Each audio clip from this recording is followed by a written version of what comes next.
Nunca vou esquecer o choque que senti ao reconhecer meu único filho, Miguel, sujo, magro e com o olhar perdido, dormindo debaixo daquela ponte úmida. Ao lado dele, meu neto Daniel se encolhia sob um cobertor imundo, tentando se proteger do frio. Lembrei das palavras da minha nora, Camila, quando disse que eles tinham ido morar na Europa após uma briga e que nunca mais voltariam.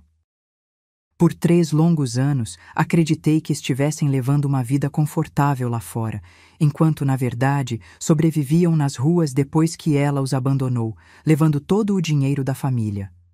Recuperar a dignidade deles seria apenas o primeiro passo da nossa verdadeira batalha. Mas antes de continuar, confira se você já está inscrito no canal e escreva nos comentários: de onde você está assistindo este vídeo?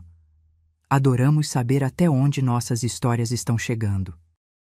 Aquela tarde de quinta-feira começou como qualquer outra em Ribeirão Pires. O céu estava limpo, com o sol brilhando sobre as árvores ao redor da Praça Central, onde eu passeava depois de fazer compras no mercado municipal. Aos 62 anos, meus passeios diários tornaram-se uma rotina que me ajudava a suportar a solidão desde que Miguel saiu de casa 3 anos atrás. Caminhava distraidamente quando notei um grupo de pessoas formando um semicírculo próximo à fonte.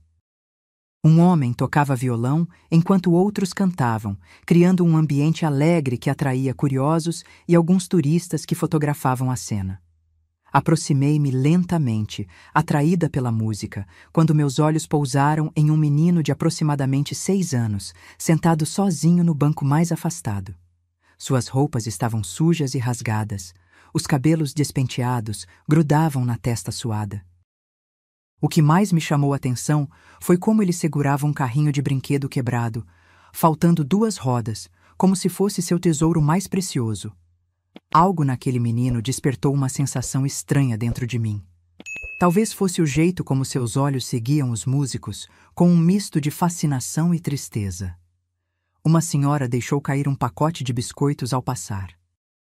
O menino olhou para todos os lados, hesitou por alguns segundos e então rapidamente se aproximou, pegou o pacote e o guardou dentro da camisa rasgada.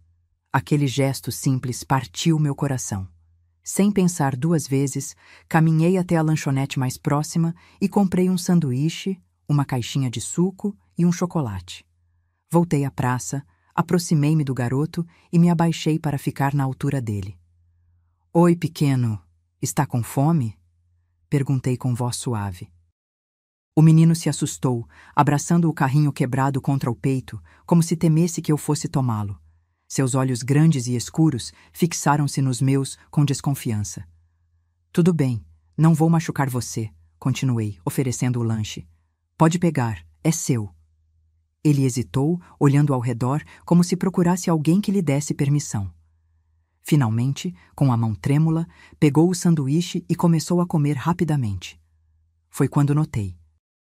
Na lateral direita do pescoço, quase escondida pela gola suja da camisa, havia uma pequena marca de nascença em formato de meia-lua, idêntica à que Miguel tinha, idêntica à que meu neto Daniel deveria ter. Meu coração disparou. Minhas mãos começaram a tremer enquanto observava cada detalhe do rosto daquele menino. O formato do nariz, as sobrancelhas grossas, o queixo levemente pontiagudo, eram os traços da nossa família. "Como você se chama?" perguntei, tentando controlar o tremor na voz. O menino terminou o último pedaço do sanduíche antes de responder timidamente: "Daniel." O mundo parou por um instante. O barulho da praça, a música, as conversas, tudo silenciou em meus ouvidos. Daniel, meu neto, o filho de Miguel que deveria estar em Madrid com os pais. "Onde está seu pai, Daniel?" consegui perguntar com a voz falha. Ele apontou para o outro lado da praça. "Papai está dormindo perto da ponte. Ele trabalhou a noite toda e disse para eu esperar aqui." Meu corpo inteiro tremeu. Segui a direção que o menino apontava, em direção ao pequeno córrego que cortava a praça, onde uma velha ponte de pedra servia como passagem. Ao me aproximar, vi várias pessoas deitadas na sombra, enroladas em cobertores e papelões. Moradores de rua. "Pode me levar até ele?" Pedi, segurando a mão pequena e suja de Daniel. Ele hesitou novamente, mas depois assentiu, guardando a caixinha de suco para mais tarde. Caminhamos lentamente entre as pessoas até chegarmos a um homem deitado de costas para nós, coberto por um pedaço de lona. Papai! Daniel chamou baixinho, cutucando o homem. Tem uma senhora aqui. O homem se moveu lentamente e se sentou. Estava magro, com barba longa e desgrenhada, cabelos sujos e roupas rasgadas. Mas mesmo através daquela aparência devastada, reconheci imediatamente os olhos do meu filho. Miguel. Nossos olhares se encontraram. Vi o momento exato em que ele me reconheceu. O choque estampado em seu rosto emaciado, seguido por uma expressão de vergonha tão profunda que doeu em minha alma. Mãe? Sua voz era apenas um sussurro rouco. Caí de joelhos na terra úmida, incapaz de me manter em pé diante daquela visão. Meu filho, meu único filho, que eu acreditava estar vivendo confortavelmente na Europa com a esposa e o filho, estava ali, reduzido a um farrapo humano, sobrevivendo debaixo de uma ponte. Miguel, meu filho. O que aconteceu com você? Ele abaixou a cabeça, escondendo o rosto entre as mãos trêmulas. Vá embora, mãe. Por favor, não quero que me veja assim.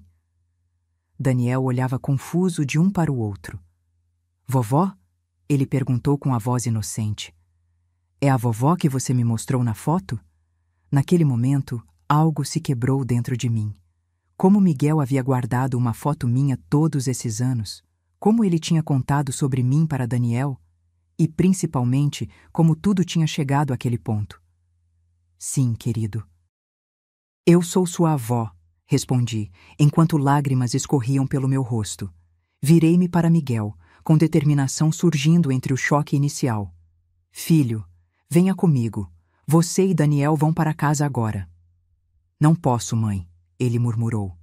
Depois de tudo o que eu disse a você naquele dia, depois de ter escolhido Camila... Isso não importa agora, interrompi firmemente. Você é meu filho, Daniel é meu neto, e vocês vêm para casa comigo hoje.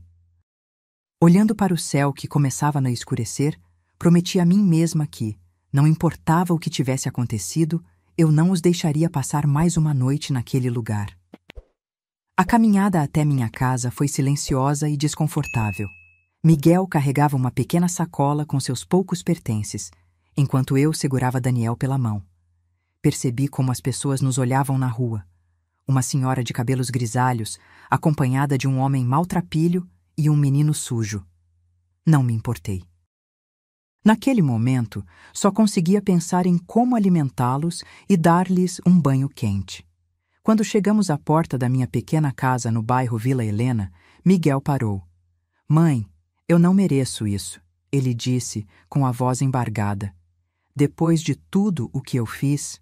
Entre, Miguel, respondi sem olhar para trás, destrancando a porta. Conversamos depois. O cheiro familiar de lavanda que sempre mantinha na casa pareceu estranho, misturado ao odor de sujeira e suor que emanava deles. Daniel olhava tudo com olhos arregalados, como se nunca tivesse visto uma casa normal antes. Vovó, posso sentar nesse sofá? Perguntou timidamente, apontando para o velho sofá verde da sala. Aquela pergunta inocente foi como uma facada no meu peito. Claro que pode, meu amor. Esta é sua casa agora. Preparei o banheiro enquanto Miguel permanecia parado no meio da sala, como um estranho, com os ombros caídos e o olhar fixo no chão. Enchi a banheira com água morna e chamei Daniel primeiro. Vamos tomar um banho quentinho, querido, disse, ajudando-o a tirar as roupas sujas. Quando vi seu corpinho magro, com as costelas aparentes e pequenos hematomas nos braços e pernas, tive que morder o lábio para não chorar. Lavei seus cabelos com cuidado, removendo toda a sujeira acumulada. Daniel brincava com a espuma, sorrindo como se aquele fosse o momento mais feliz de sua vida. A água está quentinha, vovó. Ele comentou maravilhado. Sim, querido. E você pode tomar banho quente todos os dias agora, respondi, tentando manter a voz firme. Depois de secar Daniel, Encontrei no fundo do armário algumas roupas antigas que haviam pertencido a Miguel quando criança. Uma camiseta amarela e um short azul serviram perfeitamente. Penteei seus cabelos e, pela primeira vez, pude ver claramente o rosto do meu neto. Um rosto tão parecido com o do meu filho na mesma idade que fez meu coração apertar. Agora é a vez do seu pai, disse, levando Daniel para a cozinha, onde preparei um sanduíche e leite com chocolate para ele. Miguel tomou banho sozinho, enquanto eu procurava roupas que pudessem servir nele. Encontrei algumas do meu falecido marido, um pouco grandes para o corpo emagrecido do meu filho, mas limpas e dignas. Quando ele saiu do banheiro, com os cabelos molhados e a barba aparada, parecia um pouco mais com o Miguel que eu conhecia. Mas seus olhos permaneciam opacos, carregados de vergonha e sofrimento. Venha comer algo, chamei, evitando fazer perguntas. Ainda não era o momento. Preparei uma sopa de legumes com frango, simples, mas nutritiva. Daniel comeu 3 pratos seguidos, enquanto Miguel apenas empurrava a comida no prato, comendo poucos bocados com dificuldade. O silêncio era pesado, interrompido apenas pela voz alegre de Daniel, contando sobre o carrinho quebrado que ainda segurava. Depois do jantar, arrumei a cama do quarto de hóspedes para os 2. Daniel adormeceu quase instantaneamente, exausto, abraçado ao brinquedo. Miguel permaneceu sentado na beirada da cama, olhando para o filho com uma expressão indecifrável. Amanhã conversamos, disse eu, tocando seu ombro levemente. Descanse agora. Mas nem eu nem Miguel conseguimos dormir naquela noite.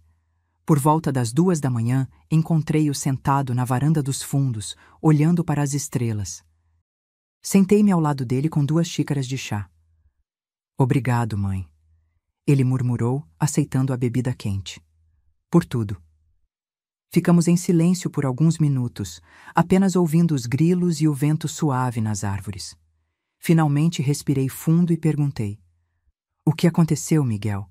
Camila me disse que vocês estavam indo para Madrid. Ela me mandou até fotos de vocês lá. Ele soltou uma risada amarga, tão diferente do riso alegre que eu conhecia.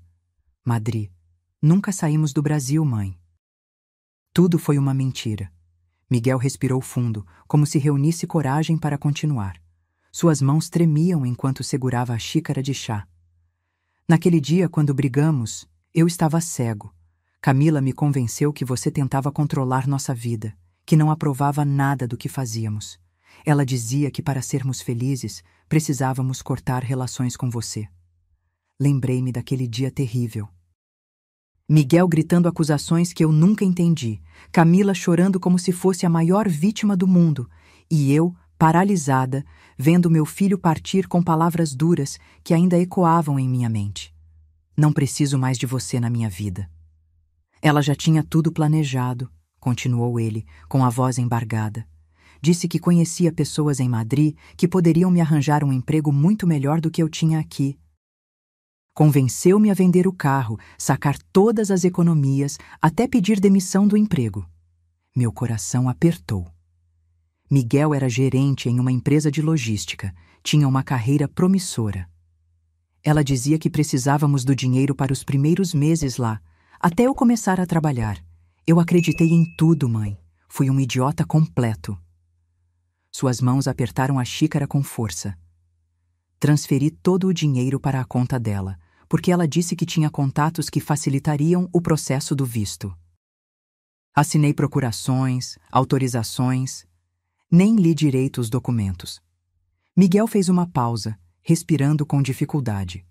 Percebi que cada palavra era dolorosa para ele. No dia do suposto voo, fomos até o aeroporto. Ela estava com todas as passagens, documentos e nosso dinheiro. Pediu que eu esperasse com Daniel próximo à praça de alimentação, enquanto ela resolvia o check-in e outras burocracias. Esperei por horas. O voo foi chamado várias vezes, até que anunciaram a última chamada. Uma lágrima escorreu pelo seu rosto magro. Quando percebi que algo estava errado, corri até o balcão da companhia aérea. Eles me informaram que o nome dela constava na lista de passageiros e que o avião já havia decolado. Mas Daniel e eu não estávamos em nenhuma lista. Meu Deus! Sussurrei, começando a entender a dimensão da tragédia.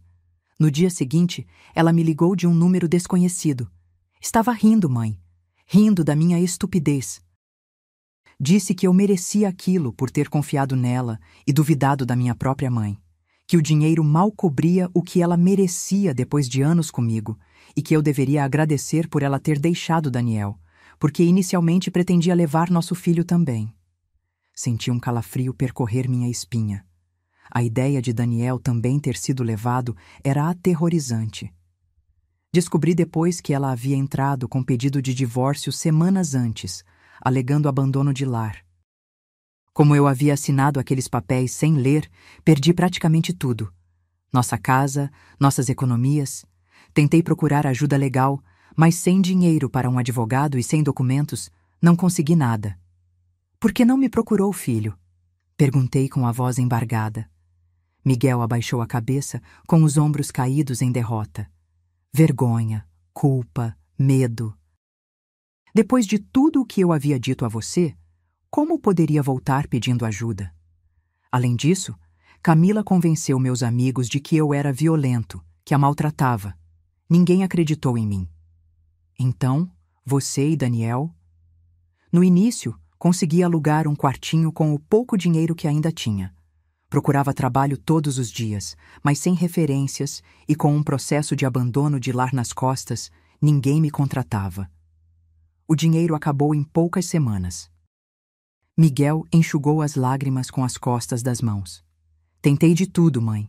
Vendi água nos semáforos, guardei carros, catei latinhas, mas nunca era suficiente para alugar um lugar decente para vivermos. Acabamos na rua. Olhei para as mãos calejadas do meu filho, outrora suaves e bem cuidadas. Agora estavam ásperas, com pequenos cortes e calos. As mãos de um homem que lutou desesperadamente para sobreviver. O pior era ver Daniel passando necessidade, continuou Miguel, com a voz embargada. Houve noites em que dividimos um único pão. Ele nunca reclamava, sabe? Apenas abraçava aquele carrinho quebrado que encontrou no lixo e dizia: "Amanhã vai ser melhor, papai." Não consegui conter as lágrimas.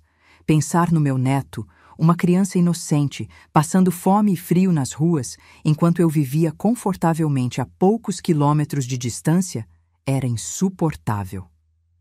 "Por que você contou sobre mim para ele?" perguntei entre soluços.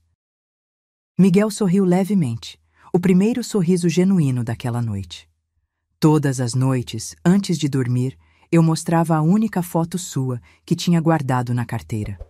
Contava histórias sobre a vovó Rita, como você fazia o melhor bolo de fubá do mundo, como cuidava de mim quando eu ficava doente. Era nossa forma de escapar da realidade, imaginar como seria estar aqui. Abracei meu filho com força, sentindo seus ossos proeminentes sob a camiseta larga. Chorei por tudo o que ele havia passado, por todo o tempo perdido, por cada noite fria que Daniel teve que suportar.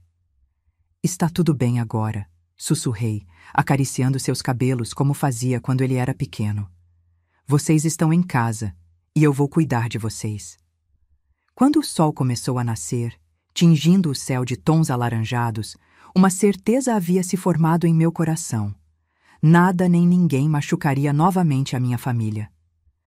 Aquele era apenas o início da nossa jornada de recuperação, e eu estaria ao lado deles a cada passo.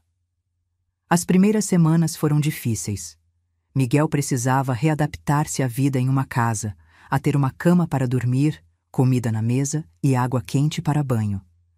Por várias vezes, encontrei-o dormindo no chão ao lado da cama, como se o colchão fosse desconfortável demais, após tanto tempo dormindo sobre papelões. Daniel, por outro lado, adaptou-se rapidamente. Sua capacidade de recuperação era impressionante. Em poucos dias, suas bochechas começaram a ganhar cor e seu sorriso tornou-se mais frequente. Ele seguia-me pela casa, ajudando nas pequenas tarefas domésticas, sempre fazendo perguntas sobre tudo.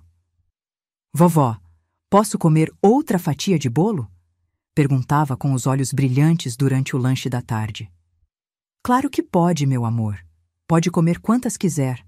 respondia eu, enchendo seu prato novamente. Matriculei Daniel na escola do bairro. No primeiro dia, ele estava tão nervoso que se agarrou às minhas pernas, com medo de que eu não voltasse para buscá-lo. O diretor, compreensivo após eu explicar brevemente nossa situação, designou uma professora especialmente paciente para acompanhá-lo. Ele perdeu praticamente 2 anos de escolarização, explicou a professora Marta após a primeira semana. Mas é um menino muito inteligente. Com apoio adequado, logo alcançará os colegas. Miguel, por sua vez, parecia perdido. Passava horas sentado na varanda, olhando para o nada, como se ainda não acreditasse na reviravolta de sua vida. Tentei convencê-lo a procurar trabalho, mas a vergonha e o medo da rejeição o paralisavam.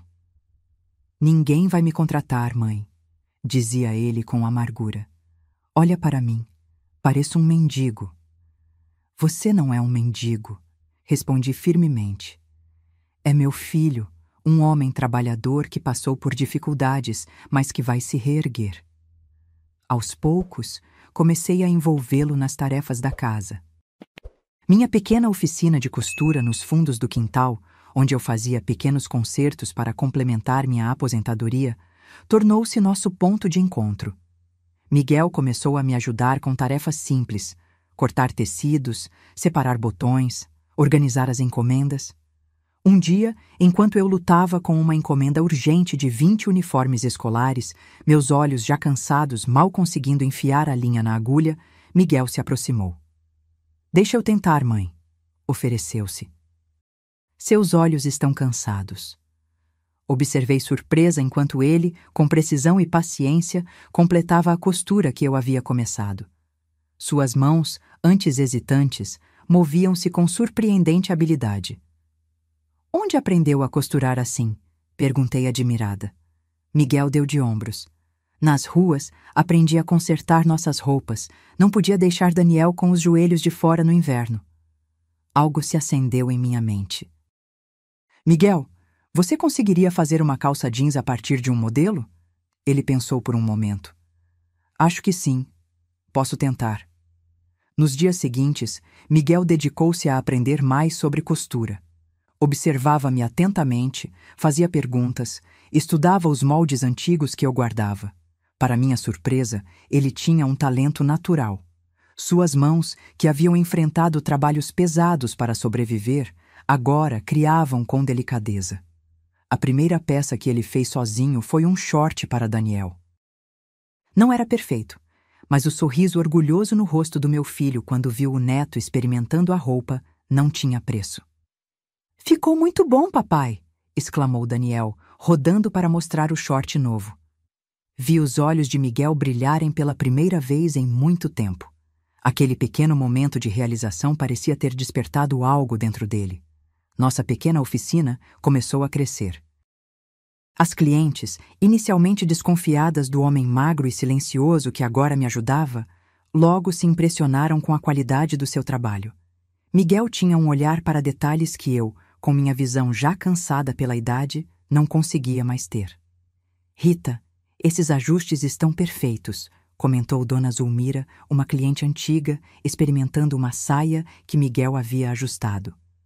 "Seu filho tem mãos abençoadas." O dinheiro extra que começamos a ganhar permitiu melhorias na casa. Compramos roupas novas para Daniel, material escolar de qualidade e até mesmo alguns brinquedos.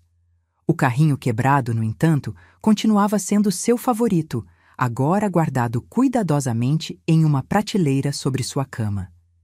Miguel gradualmente recuperava sua autoestima. Cortou o cabelo, deixou a barba bem aparada e seu corpo começava a ganhar peso de forma saudável. Às vezes, surpreendia-me ao ouvir sua risada, ainda contida, mas genuína, quando brincava com Daniel no quintal. As noites, porém, ainda eram difíceis. Frequentemente, acordava com os gritos de Miguel durante pesadelos. Corria para seu quarto e o encontrava suado, tremendo, murmurando incoerências sobre frio e fome. "Está tudo bem, filho", sussurrava, segurando sua mão. "Vocês estão seguros agora." Daniel também tinha suas dificuldades. Certa noite, encontrei-o escondendo pedaços de pão debaixo do colchão. "O que está fazendo, querido?" Perguntei suavemente, tentando não assustá-lo. Seus olhos se encheram de lágrimas. "Guardando para quando a comida acabar, vovó." Aquelas palavras quebraram meu coração. Sentei-me ao lado dele na cama e o abracei. "A comida não vai acabar, meu amor. Prometo que você nunca mais vai passar fome." Ele me olhou com aqueles olhos grandes e sérios, tão adultos em um rosto tão jovem. "O papai também promete isso, mas eu vejo quando ele deixa de comer para me dar a parte dele." Naquela noite, chorei silenciosamente em meu quarto, pensando em todas as cicatrizes invisíveis que meu filho e meu neto carregavam. O caminho para a recuperação seria longo, mas havia progressos. A pequena oficina continuava crescendo. Miguel demonstrava um talento especial para criar peças infantis, coloridas e resistentes, que logo ganharam fama no bairro. As mães adoravam os macacões e vestidos que ele desenhava, inspirado nas necessidades que havia observado em Daniel e outras crianças. Um dia, recebi uma ligação da escola. Meu coração acelerou, temendo que algo tivesse acontecido com Daniel. Mas, para minha surpresa, era um convite. "Senhora Rita, gostaríamos de convidá-la para a apresentação de Dia das Mães. Daniel foi escolhido para recitar um poema", informou a professora Marta com entusiasmo na voz. Desliguei o telefone com lágrimas nos olhos. Meu neto, que há apenas alguns meses vivia debaixo de uma ponte, agora estava se destacando na escola. A apresentação foi simples, no pátio decorado com flores de papel. Daniel, vestindo uma camisa azul que Miguel havia feito especialmente para a ocasião, subiu ao pequeno palco com as mãos trêmulas, segurando um papel. Sua voz fina e clara encheu o ambiente. "Mães são feitas de amor, de cuidado e proteção. Algumas nos dão a vida, outras nos dão o coração. Eu tenho 2 mães, uma que me deixou partir e uma que me acolheu quando precisei sobreviver. Minha avó é minha mãe do coração. Ela cuida, protege e me dá a mão. Obrigado, vovó, por seu amor sem fim, por fazer o sol brilhar novamente para mim." Não havia um único olho seco no pátio. A professora Marta abraçou Daniel, que correu para meus braços logo em seguida. Miguel, sentado ao meu lado, chorava silenciosamente, uma mistura de orgulho e dor em seu rosto. Aquele momento marcou uma virada. Como se finalmente todos nós aceitássemos que esta era a nossa nova realidade. Imperfeita, marcada por cicatrizes profundas, mas ainda assim, nossa. A vida começava a encontrar seu ritmo. Miguel agora administrava praticamente sozinho nossa pequena oficina, que já não era tão pequena assim. Contratamos Dona Zélia, uma senhora do bairro, para ajudar nas costuras mais simples, enquanto Miguel se dedicava aos modelos mais elaborados e eu cuidava do atendimento às clientes. Daniel prosperava na escola, fazendo amigos e recuperando rapidamente o tempo perdido. Seus pesadelos diminuíram, assim como o hábito de esconder comida. Ele voltava a ser simplesmente uma criança, com direito a brincadeiras, risadas e até mesmo birras ocasionais. Parecia que finalmente havíamos encontrado paz, até aquela tarde de terça-feira, quando a campainha tocou. Abri a porta distraidamente, esperando encontrar alguma cliente vindo buscar uma encomenda. Mas quem estava parada à minha frente era uma mulher elegante, de cabelos perfeitamente arrumados e unhas vermelhas impecáveis. Atrás dos óculos escuros de grife, reconheci imediatamente o rosto que tantas vezes havia aparecido em meus pesadelos. Camila. Meu corpo inteiro congelou. Por um momento, pensei que estava tendo uma alucinação. Como ela ousava aparecer ali depois de tudo o que tinha feito? "Olá, Dona Rita", disse ela com um sorriso frio. "Quanto tempo, não?" Encontrei minha voz, que saiu mais firme do que eu esperava. "O que você quer aqui?" Ela tirou os óculos escuros, revelando os mesmos olhos calculistas que eu lembrava. "Vim ver meu filho e meu marido, é claro. Onde eles estão?" "Seu marido?" Repeti incrédula. Depois de abandoná-los no aeroporto? Depois de roubar todo o dinheiro deles e deixá-los na rua? O sorriso dela não vacilou. Que exagero, Dona Rita. Miguel sempre teve um dom para o drama, não é? Vejo que ele contou a versão dele da história. Antes que eu pudesse responder, ouvi passos atrás de mim. Miguel havia saído da oficina ao ouvir vozes. Ele ficou paralisado ao ver Camila, como se tivesse visto um fantasma. Todo o progresso dos últimos meses, a confiança recuperada, a postura mais ereta, pareceu desmoronar em segundos. Seus ombros caíram e o medo voltou aos seus olhos. Camila? Sua voz era apenas um sussurro. Olá, Miguel, ela respondeu docemente, mas pude detectar a malícia por trás da doçura. Você está com ótima aparência. Parece que estar com a mamãe fez bem a você. Dei um passo à frente, colocando-me entre ela e meu filho. Você não é bem-vinda. Tentar novamente, M. Continuar aqui. Diga o que quer e vá embora. Esta é minha casa, e aqui você não tem direitos. Miguel deu um passo para a frente, recuperando um pouco de sua postura. Como você nos encontrou, Camila? Ela sorriu, ajeitando a bolsa de grife no ombro. Ribeirão Pires é uma cidade pequena, querido. As pessoas falam. Ouvi sobre uma pequena oficina de costura que estava fazendo sucesso com roupas infantis desenhadas por um homem talentoso. Não foi difícil ligar os pontos. Percebi seu olhar percorrendo a fachada da casa, avaliando tudo com desdém. Mas havia algo mais em seus olhos. Cálculo, como uma predadora avaliando a presa. Onde está meu filho?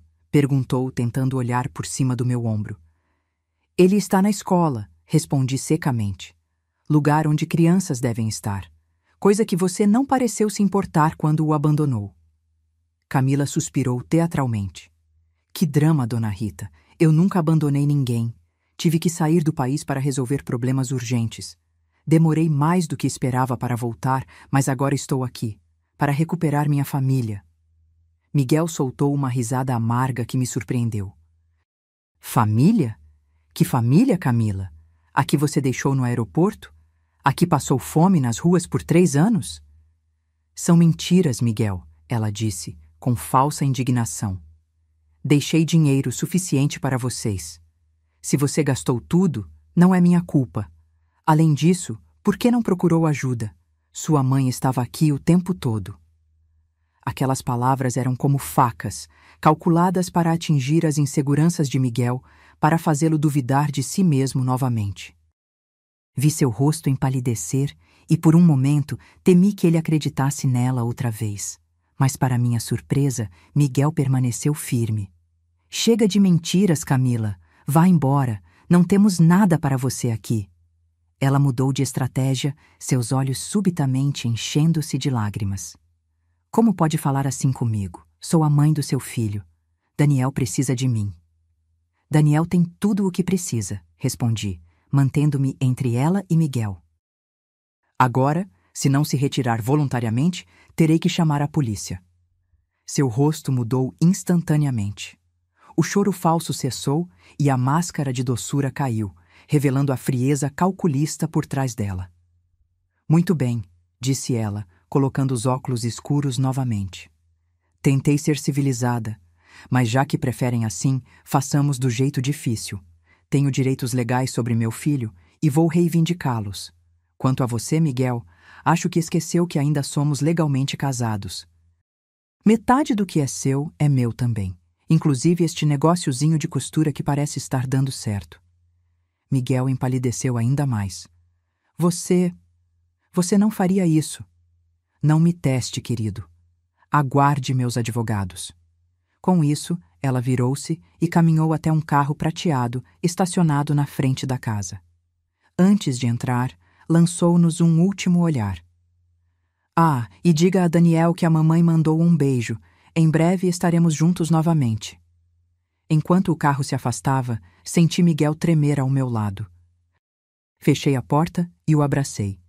Ele estava gelado, como se todo o sangue tivesse sido drenado de seu corpo.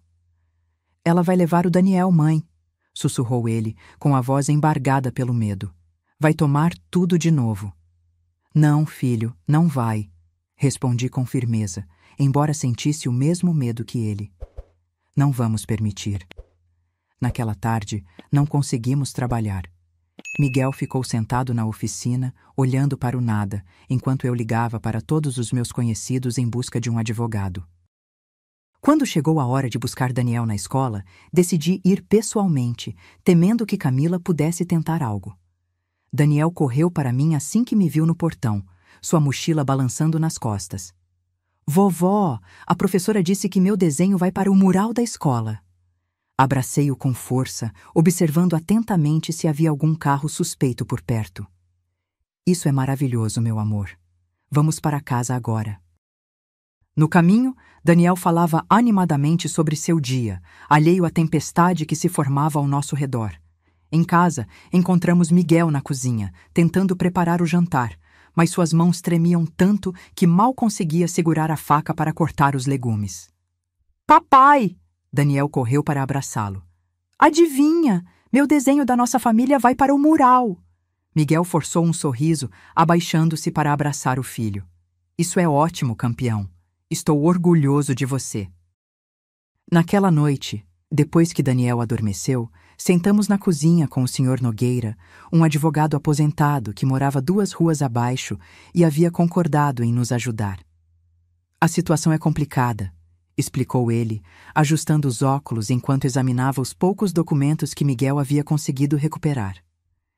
Legalmente, vocês ainda estão casados. Ela tem direitos sobre o menino e potencialmente sobre qualquer patrimônio adquirido durante o casamento. Mas ela nos abandonou, argumentei, tentando controlar minha indignação. Deixou-os na miséria, vivendo na rua. O Sr. Nogueira suspirou. Precisamos provar isso, Dona Rita. Sem evidências, é a palavra de vocês contra a dela. E se eu concordar em dar o divórcio? Perguntou Miguel. Ela pode levar o Daniel mesmo assim? Infelizmente, sim.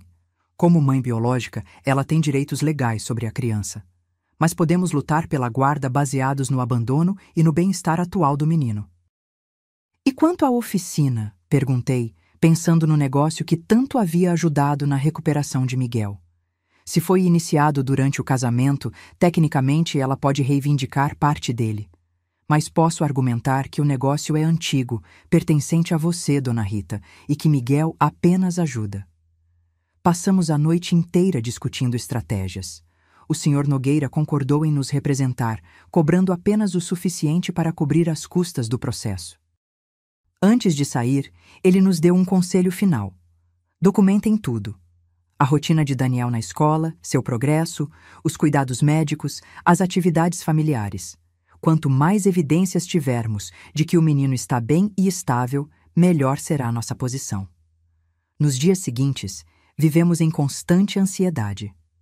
Camila não apareceu novamente, mas sua ameaça pairava sobre nós como uma nuvem escura.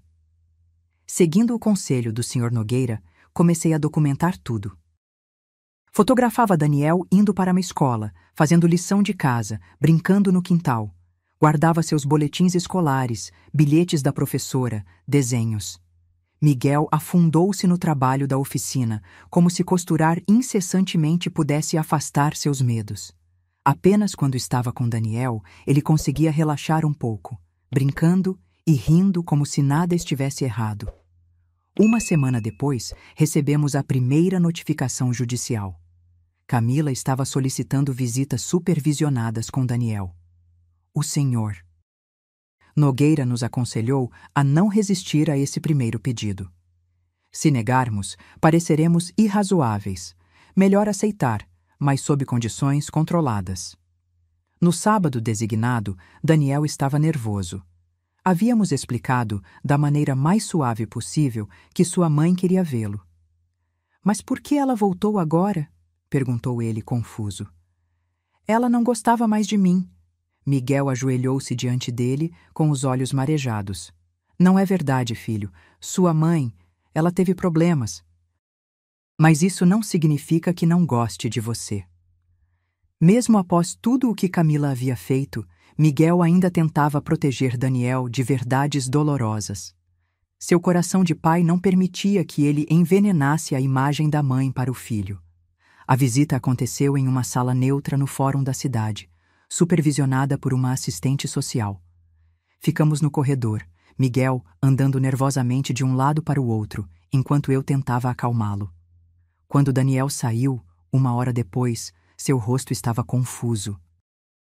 Ele correu para os braços de Miguel e ficou em silêncio durante todo o caminho para casa.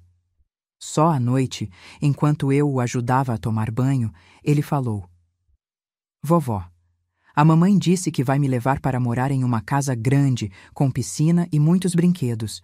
Disse que eu vou ter um quarto só meu, com tudo o que eu quiser. Meu coração afundou. Camila estava usando promessas materiais para tentar seduzir a criança. E você quer ir, meu amor? Perguntei, tentando manter a voz calma. Daniel ficou em silêncio por um momento, brincando com a espuma da banheira. Não quero deixar o papai. Ele fica triste quando eu não estou. Abracei-o com força, com lágrimas nos olhos. Ninguém vai separar você do papai, querido. Prometo. As semanas seguintes foram um turbilhão de audiências, documentos e depoimentos. Camila havia contratado um advogado caro que tentava pintar Miguel como um pai negligente que havia alienado o filho da mãe por anos. Apresentou documentos mostrando que tinha um bom emprego, uma casa espaçosa e todas as condições para oferecer o melhor a Daniel. Nosso lado apresentou evidências do abandono, depoimentos de pessoas que tinham visto Miguel e Daniel vivendo nas ruas, registros médicos mostrando o estado de desnutrição do menino quando o encontramos, o progresso escolar desde que ele passara a viver conosco. A assistente social que havia supervisionado as visitas também depôs a nosso favor, destacando o vínculo forte entre Daniel e o pai, e como o menino parecia tenso com a mãe. Em uma das audiências, o juiz pediu para conversar diretamente com Daniel em seu gabinete. Esperamos ansiosamente do lado de fora, temendo que a criança fosse persuadida pelas promessas de Camila. Quando ele voltou, parecia calmo. O juiz não revelou o conteúdo da conversa, mas notei um olhar diferente em seus olhos quando observava Miguel abraçar o filho, um olhar de compreensão. A batalha pela oficina também continuava. Camila argumentava que, como o negócio havia prosperado durante o casamento, tinha direito à metade dos rendimentos. O senhor Nogueira conseguiu provar, através de documentos antigos, que a oficina de costura existia há anos como minha propriedade e que Miguel apenas trabalhava lá como funcionário, não como dono. Foram meses de luta judicial exaustiva. Cada pequena vitória era seguida por novos obstáculos. Camila parecia ter recursos infinitos e uma determinação implacável. Não era mais apenas sobre Daniel ou dinheiro. Era sobre vencer, sobre provar que tinha poder sobre nós.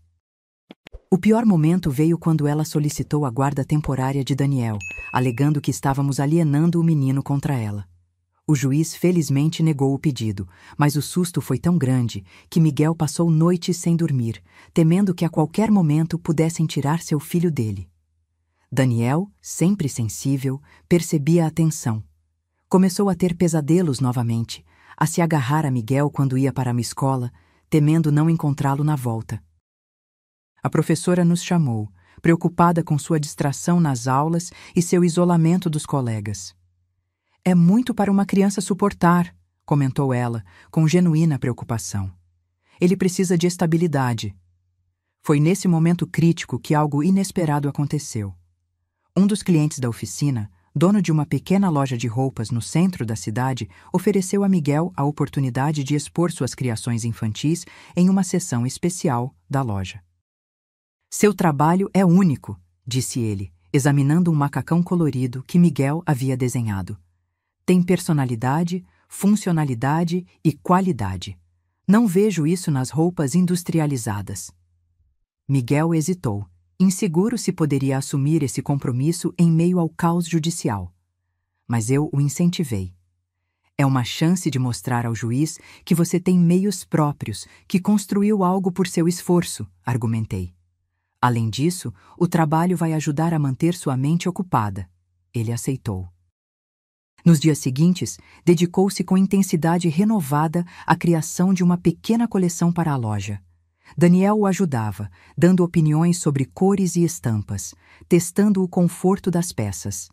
O lançamento na loja foi um sucesso modesto, mas significativo.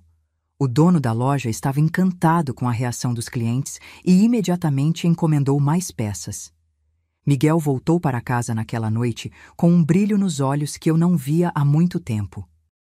Vendemos quase tudo, mãe, ele contou, enquanto Daniel pulava ao seu redor entusiasmado.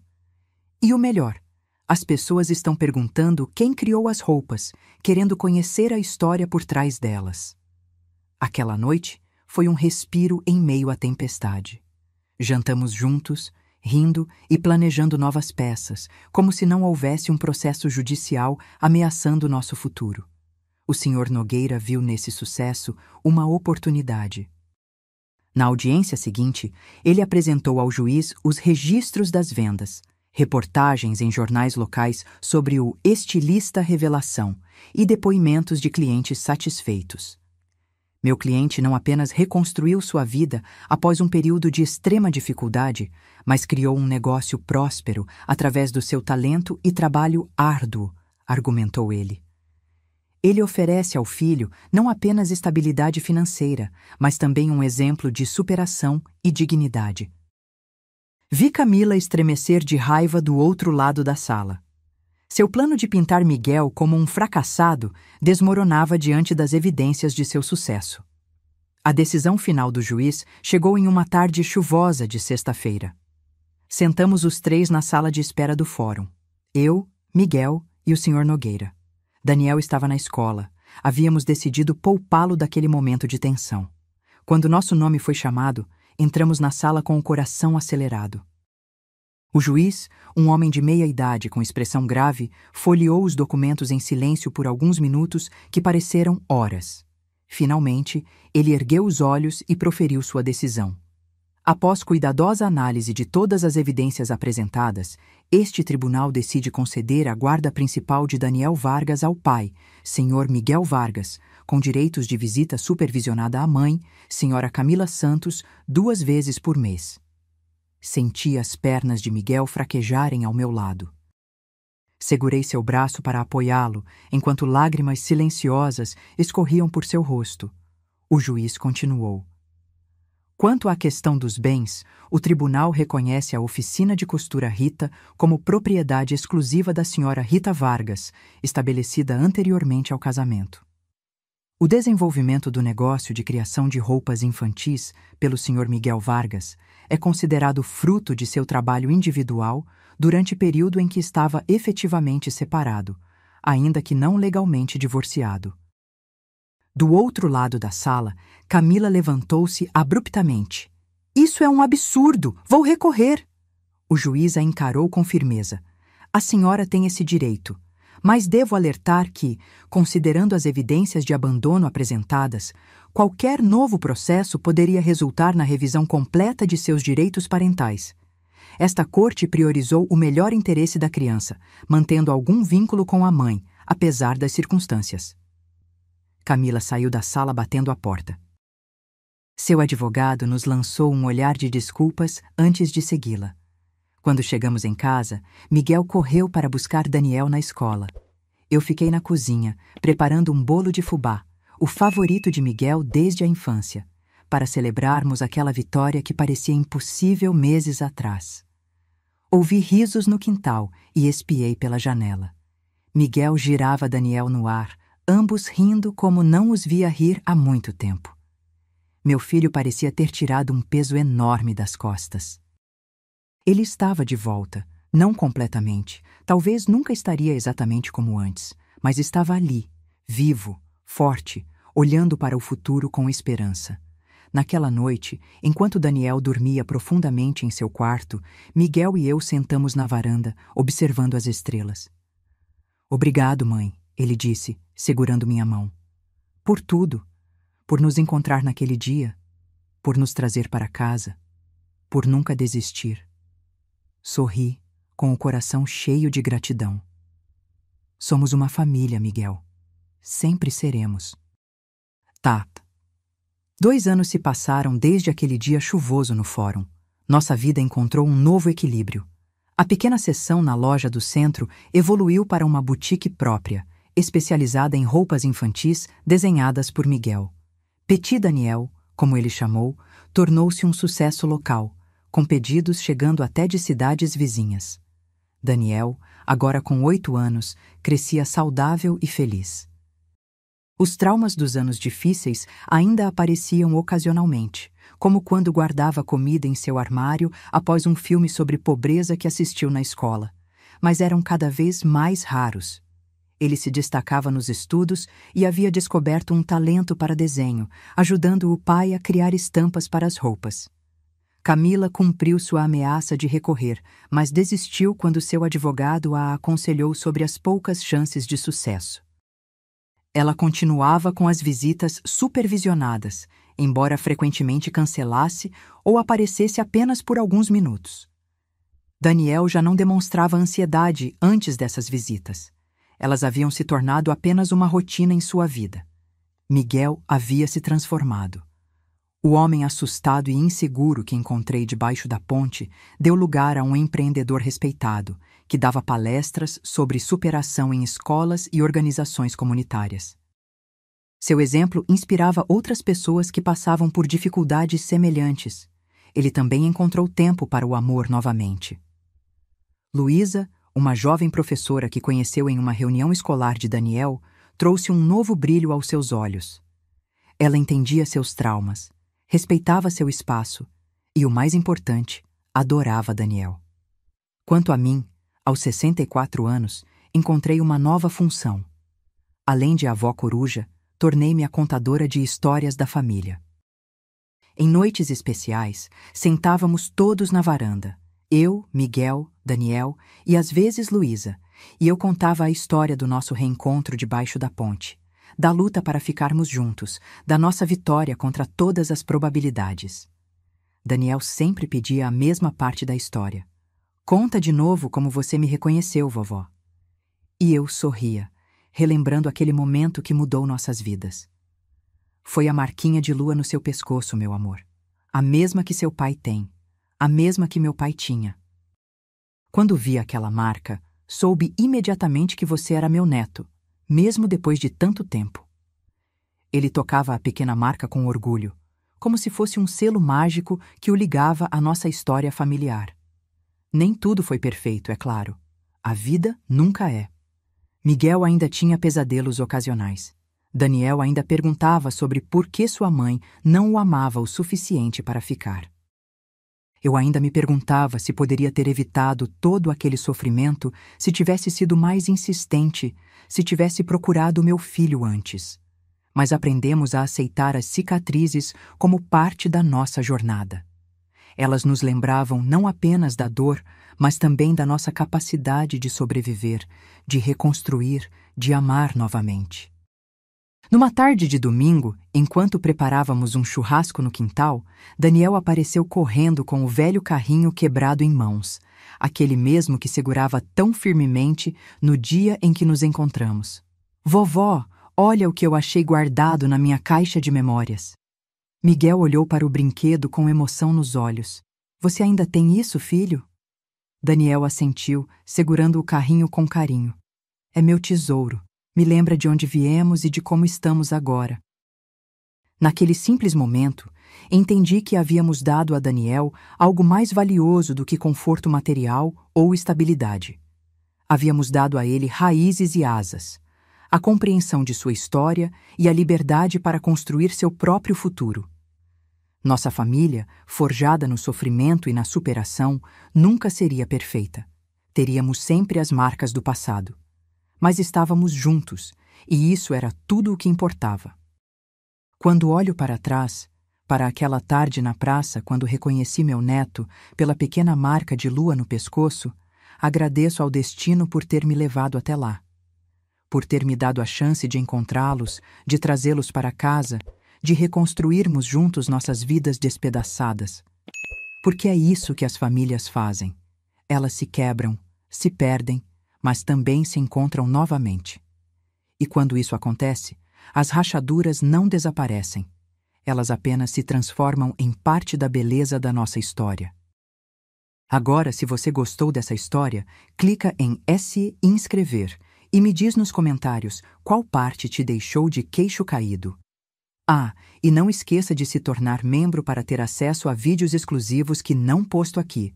Te espero lá.